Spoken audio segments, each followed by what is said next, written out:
আলাম নাজআল লাহু আইনাইন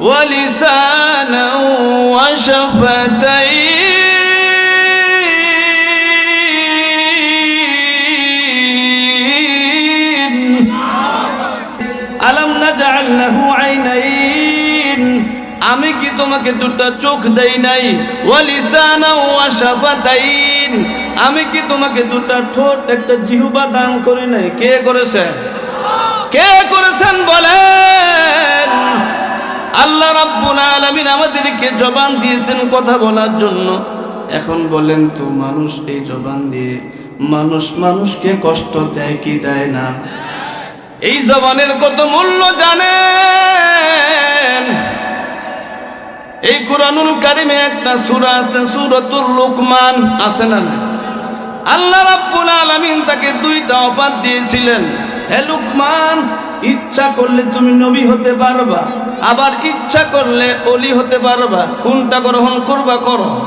লুকমান হাকিম বলতেছে নবী হতে চাই না আমি ওলি কামেল হতে চাই আল্লাহু আকবার আল্লাহ রাব্বুল আলামিন তাকে এত সম্মান দিয়েছেন রব্বুল আলামিন কুরআনুল কারীমে তার নামে একটা সূরা নাজিল করে দিয়েছেন এই লুকমান হাকিম ছোট্টবেলায় জীবনের শুরুতে এক বাদশার বাড়িতে তিনি চাকরগিরি করতেন কিন্তু লুকমান হাকিম ছোট্টবেলা থেকেই বুদ্ধিমান ছোট্টবেলা থেকেই সে বড় জ্ঞানী গ্রামে সবাই জানে লুকমান বড় বুদ্ধিমান বড় জ্ঞানী কিন্তু বাদশা তাকে বুদ্ধিমান মনে করতে পারে না বাদশা তাকে জ্ঞানী মনে করে না একদিন লুকমান হাকিমকে ডাকতে বলতেছে লুকমান সবাই তোমাকে জ্ঞানী মনে করে সবাই তোমাকে বুদ্ধিমান মনে করে কিন্তু আমি বাদশা তোমাকে বুদ্ধিমান মনে করতে পারি না আমি আজকে তোমাকে পরীক্ষা করব তুমি যদি আমার পরীক্ষায় পাস হতে পারো তাহলে আজকে তোমাকে আজাদ করে দেব আল্লাহু আকবার এ পঞ্চগড়ের মুসলমান এ পঞ্চগড়ের মা বোনেরা ভালো করে শোনার চেষ্টা করেন এই জবান কত দামি জিনিস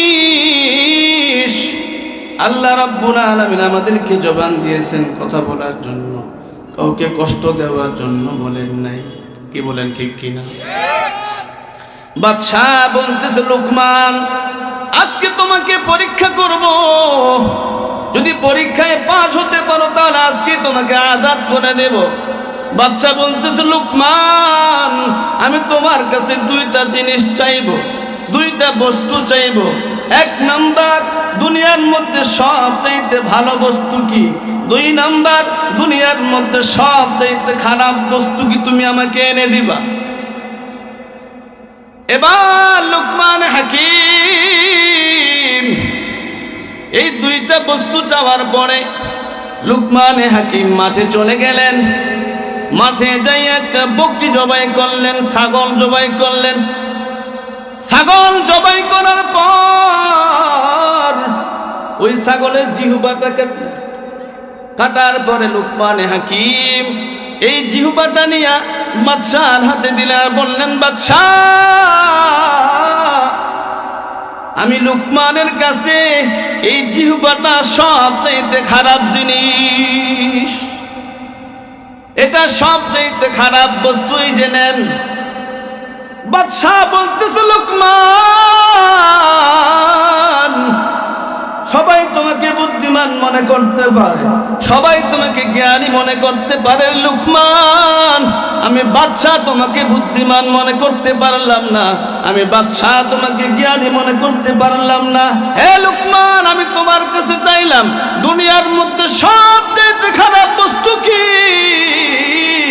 তুমি আমাকে এনে দিলা জিহ্বা বুঝলাম এবার যাও সবচাইতে খারাপ বস্তু এনে দিলা এবার যাও সবচাইতে ভালো বস্তুটা এনে দাও এবার লুকমান হাকিম আবার মাঠের মধ্যে চলে গেলেন মাঠের মধ্যে যাইয়া একটা বকটি জবাই করলেন। বকটি জবাই করার পর জিহ্বাটা কাটলেন, জিহ্বাটা নিয়ে আবার বাদশার হাতে দিলেন আর বললেন, বাদশা, আমি লুকমানের কাছে এর চাইতে ভালো বস্তু আর নাই। কথা বোঝা যাচ্ছে তো? যাচ্ছে, বোঝা যাচ্ছে ইনশাআল্লাহ? আমার ভাইরা, বাদশা বলতেছে, লুকমান, সবাই তোমাকে বুদ্ধিমান মনে করতে পারে রে লুকমান, সবাই তোমাকে জ্ঞানী মনে করতে পারে, কিন্তু আমি বাদশা তোমাকে বুদ্ধিমান মনে করতে পারলাম না। আরে লুকমান, আমি তোমার কাছে দুনিয়ার মধ্যে সবচাইতে ভালো বস্তু চাইলাম, তুমি আমাকে এনে দিলা জিহ্বা। হে লুকমান, বুঝলাম না, বুঝলাম না, খুলে বলো, পরিষ্কার করে বলে লুকমান। এবার লুকমান হাকিম বলতেছে, বাদশা, আমি আপনাকে জিহ্বা এনে দিয়েছি, এই জিহ্বাটা সবচাইতে খারাপ বস্তু। এর কারণ হলো এই জিহ্বাটা এত পরিমাণ খারাপ, এই জবান দিয়ে মানুষ মানুষকে কষ্ট দেয়, ঠিক কিনা বলেন? এই জবান দিয়ে মিথ্যা কথা বলে, এই জবান দিয়ে গালিগালাজ করে, এই জবান দিয়ে চুগলখড়ি করে, এই জবান দিয়ে গীবত করে, শিকায়াত করে, ঠিক কিনা বলেন? বাদশা, এই জবান দিয়ে মানুষকে এত পরিমাণ আঘাত করা যায়।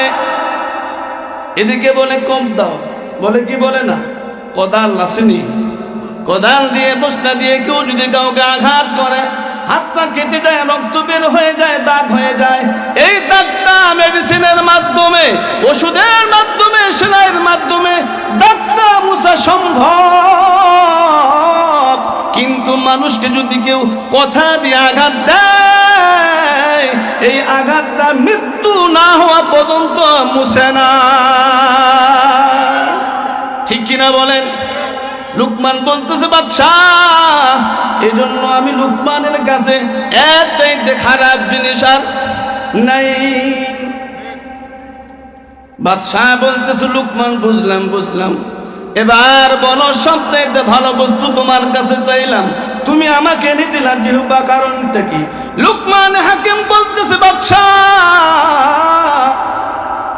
এই যে জবান দিয়ে, এটা এত দামি জিনিস, এই জবান দিয়ে কেউ যদি তার মাকে মা বলে ডাকতে, মা খুশি হয়ে যায়, ঠিক কিনা বলে? এই জবান দিয়ে কেউ যদি বাবাকে বাবা বলে ডাক দেয়, বাবাও খুশি হয়ে যায়, ঠিক কিনা? কেউ যদি ওই জবান দিয়ে দরুদ শুরু করে, নবী খুশি হয়ে যায়। কেউ যদি এই জবান দিয়ে আল্লাহ তাআলাকে আল্লাহ বলে ডাক দেয়, আল্লাহ রাব্বুল আলামিন খুশি হয়ে যায়, ঠিক কিনা? এ পঞ্চগড়ের মুসলমান, যে জবান দিয়ে আল্লাহ তাআলাকে খুশি করা যায়, যে জবান দিয়ে রাসূলকে খুশি করা যায়, যে জবান দিয়ে মাকে খুশি করা যায়, যে জবান দিয়ে বাবাকে বাবা বলে ডাক দিলে বাবাও খুশি হয়ে যায়, যে জবান দিয়ে ভালো কথা বললে এলাকার মানুষও খুশি হয়ে যায়। লুকমান হাকিম বলতেছে, বাদশা, যে জবান দিয়ে এত মানুষকে খুশি করা যায়, আমার কাছে এর চাইতে ভালো বস্তু আর নাই। লিল্লাহি তাকবীর, নারায়ে তাকবীর। এই জবান কে দিয়েছেন? ফালতু কথা বলা যাবে? ইসলামের বিপক্ষে চলা যাবে? কোরআনের বিরুদ্ধে কথা বলা যাবে? আলেমদের বিরুদ্ধে কথা বলা যাবে? যে আল্লাহ আপনাকে জবান দিয়েছেন, এই জবান দিয়ে কোরআন তেলাওয়াত করা লাগবে, এই জবান দিয়ে আল্লাহর পক্ষে কথা বলা লাগবে, এই জবান দিয়ে কোরআনের পক্ষে কথা বলা লাগবে।